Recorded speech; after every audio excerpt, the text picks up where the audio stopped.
যে অনেকে মনে করছে যে সময় পার হয়ে গেছে, কিন্তু আমিও রাজনৈতিক কর্মী হিসেবে মনে করি যে সময় পার হয়ে যায়নি।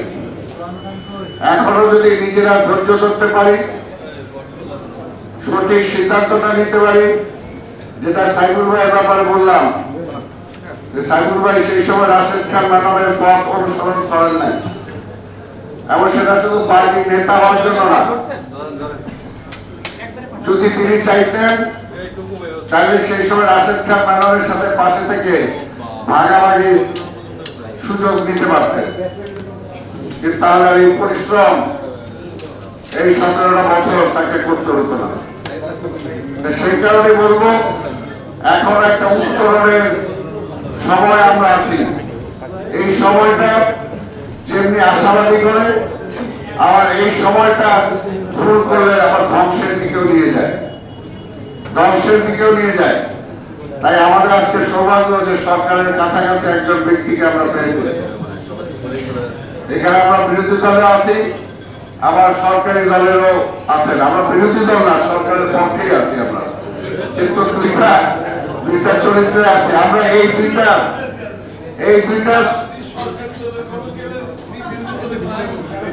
বিরোধী দল বলে নেই, সরকারের পক্ষে আছি আমরা। সরকারের পক্ষে আছি, কারণ এই সরকারটা আমাদের, এই সরকারকে আমরা এনেছি। এখন অনেকে চেষ্টা করছে যে এই সরকার আর আমাদের মধ্যে একটা বিভক্তি আনার জন্য।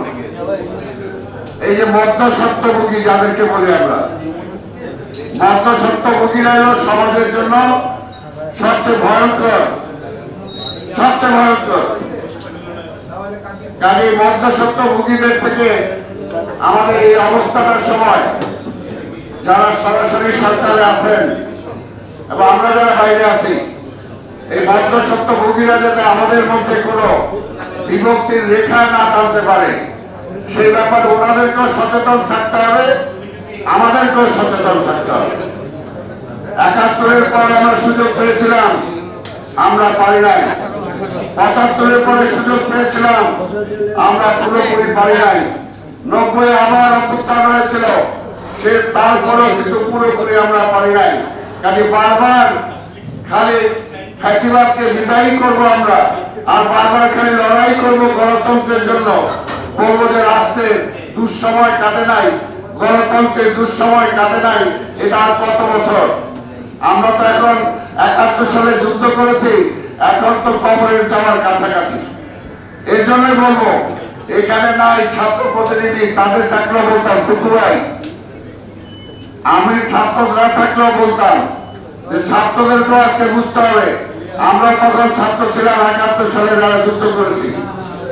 যুদ্ধ পরবর্তী সময় স্বাভাবিকভাবেই সেই সব মুক্তিযুদ্ধের মধ্যে যে স্পিরিট যেটা ছিল, সেটা সিনিয়র রাজনীতিবিদরা ধারণ করতে পারে নাই, অনুধাবন করতে পারে নাই, বুঝতেও পারে নাই। আবার আমরা যারা ছিলাম, আমরা অতি বিপ্লবী হয়ে গিয়েছিলাম। কাজে এই দুইটা বিষয় বুঝতে হবে। এখন যারা ছাত্র ভাইরা আছেন, সম্মানের সাথে বলবো তাদেরকে, এই সময়টা ফিরে আসবে না। আর বারবার আমরা দেখেছি যে রাজনীতিকে মানুষ হিংসা করেছে, মেধাবী ছাত্ররা বলেছে উই হেট পলিটিক্স।